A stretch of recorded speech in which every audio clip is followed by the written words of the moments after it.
পূর্বাঞ্চল কল্যাণ আশ্রমের বাউন্ডারির ভিতর থেকে চন্দন গাছ চুরি যাওয়াকে কেন্দ্র করে চাঞ্চল্য ছড়ালো পুরুলিয়ার বাগমুন্ডি থানা এলাকায়। ঘটনা সূত্রে জানা যায়, আশ্রমের দায়িত্বে থাকা এক ব্যক্তি শনিবার সকালে প্রাতঃভ্রমণে বেরিয়ে বিষয়টি নজরে আসে তার। তিনি দেখেন আশ্রমের সীমানায় থাকা একটি চন্দন গাছ চুরি গেছে। গাছের কিছু অবশিষ্ট ডাল পাতা পড়ে রয়েছে। আরেক প্রান্তে একটি চন্দন গাছের কিছুটা অংশ কাটা অবস্থায় পড়ে রয়েছে। আশ্রমের পক্ষ থেকে ঘটনাটি পুলিশকে জানানো হয়েছে। এই নিয়ে পরপর 3 বার আশ্রম চত্বরে চন্দন গাছ চুরির ঘটনা সামনে এলো। ভোরে উঠি আমরা প্রাতঃস্নান করার পরে এই শারীরিক হয় আমাদের সকালে, শারীরিক সময় আমাদের ছাত্র ভাইরা দেখছে একটা গাছ নেই।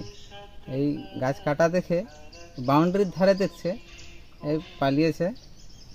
তারপরে ওই দিক থেকে আবার একটা ছাত্র ভাই, মানে আমরা যখন দেখা গেল যে একটা চুরি হয়ে গেছে গাছ, তখন আমরা আরও দেখছিলাম, আমাদের তো অনেকগুলো ছিল, দেখছি আর একটা কেটেছে। আর এর আগেও 3 বার চুরি হয়েছে আমাদের চন্দন। মানে এইটা নিয়ে 3 বার না? এইটা নিয়ে 3 বার। আচ্ছা। প্রায় আমি এর আগে ছিলাম না, এটা আমার মানে আসার প্রথমবার আমার। এর আগে 3 বার হয়েছিল। তাহলে আপনার একটি চন্দন গাছ চুরি হয়েছে? হ্যাঁ হ্যাঁ। আর একটা কি কাটার চেষ্টা করা হয়েছে বলছেন? কাটার চেষ্টা করেছে, ওরা ভয় খেয়ে পালিয়েছে। এই আমাদের রাত্রে হয়তো কেউ উঠেছিল, বাথরুম গেছে, জলের আওয়াজ পেয়ে আচ্ছা পালিয়েছে।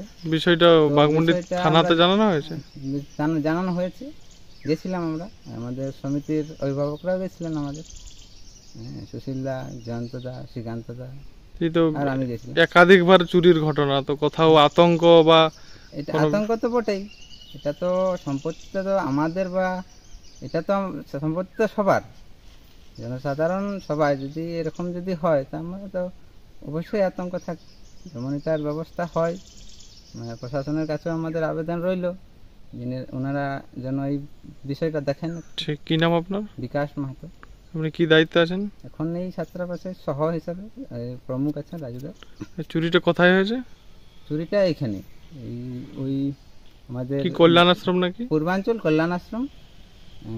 আমাদের ছাত্রাবাসের নাম স্বর্গীয় বসন্তরাজ ভট্ট ছাত্রাবাস, বাগমুন্ডিতে।